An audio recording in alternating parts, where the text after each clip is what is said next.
Et on se retrouve aujourd'hui sur la chaîne pour une nouvelle vidéo. Et donc aujourd'hui, on se retrouve pour mon nouvel épisode de la rubrique l'évolution de l'automobile. Et aujourd'hui, je m'attaque aux années 60. Donc comme vous pouvez le voir ici, on a pas mal de voitures des années 60. Les années 60 sont des années que j'apprécie énormément parce qu'on a pas mal de belles choses. Pardon. Et pas mal de voitures dites populaires et qui sont encore aujourd'hui populaires. Donc, comme vous pouvez le voir, on a pas mal de choses, dont la DS, la Renault 4, le Combi également, la Ford Mustang bien sûr, et puis j'en passe, l'Alfa Romeo Speeder, la Peugeot 404, la Renault 8 Gordini, la Renault Dauphine, la 250 GTO et bien d'autres. Pardon. Et donc, on va commencer. Donc déjà, comme d'habitude, donc on va revenir sur les marques qui sont apparues dans les années 60. Donc on en a plusieurs. On a notamment Innocenti et René Bonnet en 1961, Matra en 64, Dacia en 66, Hyundai en 67 et Mini en 69. Et bien sûr, on a eu quelques marques qui ont disparu, donc je vais vous en dire quelques-unes. Voilà, des connues et des peu connues également. Donc on a Acma, donc si vous connaissez pas, c'est la Vespa en gros. Je crois, Acma c'était pour la France, si je me trompe pas, un truc comme ça. Donc c'est apparu en 57 et ça a disparu en 62. On a Alvis, donc c'est une marque anglaise, apparue en 1919 et disparue en 67. Borgward, apparu en 1933 et disparu en 61. Facel Vega, apparu en 54 et disparu en 64. Hotchkiss, apparu en 1903 et disparu en 1969. Panhard et Levasseur, donc apparu en 1891 et disparu en 67. Et René Bonnet, apparu en 61 et disparu en 64. Donc ça, c'était pour les marques qui sont apparues et qui ont disparu dans les années 60. Pardon, alors je suis un petit peu malade, désolé. Donc bien sûr, il y en a eu tellement d'autres, mais c'est assez difficile et j'ai pas tout mis parce que c'est assez difficile de trouver certaines informations. Donc j'ai pas tout mis, mais déjà j'ai mis ça et c'est déjà pas mal. Donc on va commencer la présentation. Donc comme il y en a beaucoup, je vais pas les présenter une par une. Donc je vais faire un tour rapide. Donc là on commence par du 1.24. Voilà. Pardon. Donc le Combi T1, voilà, comme on peut voir ici, la Porsche 911 S, la Jaguar Type E, la Coccinelle, la Ford Mustang. Donc là on a une version convertible, donc un cabriolet, et là on a la version coupé fastback. Voilà. J'ai pas de Mustang normal. Voilà. La Power PL17, donc là en version civile et j'ai en version taxi également ici. Voilà.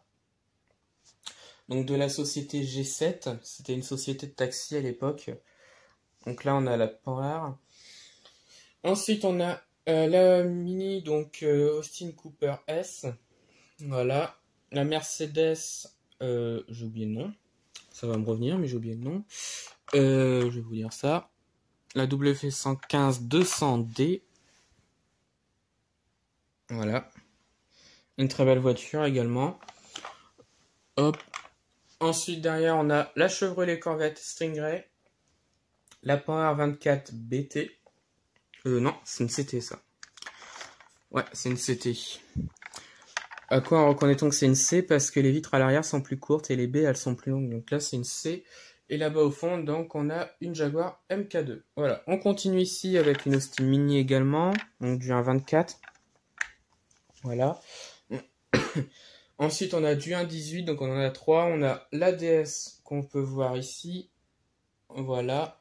La Ford Mustang Fastback. La 356B. Donc là, en version cabriolet. Voilà. J'adore cette voiture-là. Je la trouve magnifique. Ensuite, on a des petits combis. Donc ça, c'est pas du 1.32, c'est du 1.36. Voilà. Ensuite, on continue. Donc là, on a du 1.32. Voilà. Ensuite, on continue la 356B. La Pontiac GTO. Donc la Pan RPL17. La Oldsmobile 442. Donc une très belle voiture comme on peut le voir ici. À côté, on a la Ford Thunderbird. deux Facel Vega Facelia, l'Austin Mini bien sûr, le Combi T1 donc en version camping-car, donc un Westphalia, la C-Cobra 427, la fameuse Renault 4, donc là avec la couleur de la marque Spitz, donc une marque de bonbons à l'époque, la Ferrari Dino 246 GT, ensuite ici on a deux petites Morgan, donc deux Morgan plus 8, une Austin Mini, une Citroën Diane, une de Ferrari 250 GTO, une Ford Thunderbird, un camion berlier donc de la marque Demeco qui était une marque de déménagement à l'époque, voilà, qui existe encore aujourd'hui je crois. Ici on a la fameuse Renault Dauphine, la Porsche 904 GTS, et enfin ici la Volkswagen Karmann Ghia, donc celle-là donc j'apprécie énormément, elle est magnifique je trouve, c'est du Solido, voilà. C'est ma deuxième Karmann de ma collection, donc j'en suis très fier, j'en suis très content même. J'adore cette voiture-là, je la trouve magnifique. Voilà. Ensuite, on continue.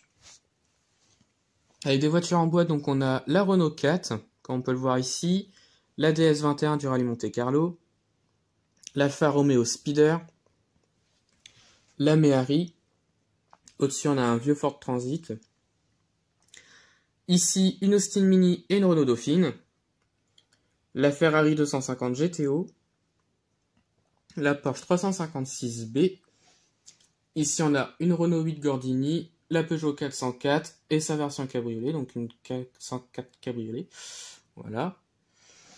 Et au fond, donc on a également des voitures publicitaires, parce que dans les années 60, il y en avait pas mal également. Donc on a type H, on a un nez de cochon, on a une Peugeot 404. Alors ici, on a deux Renault Estafette.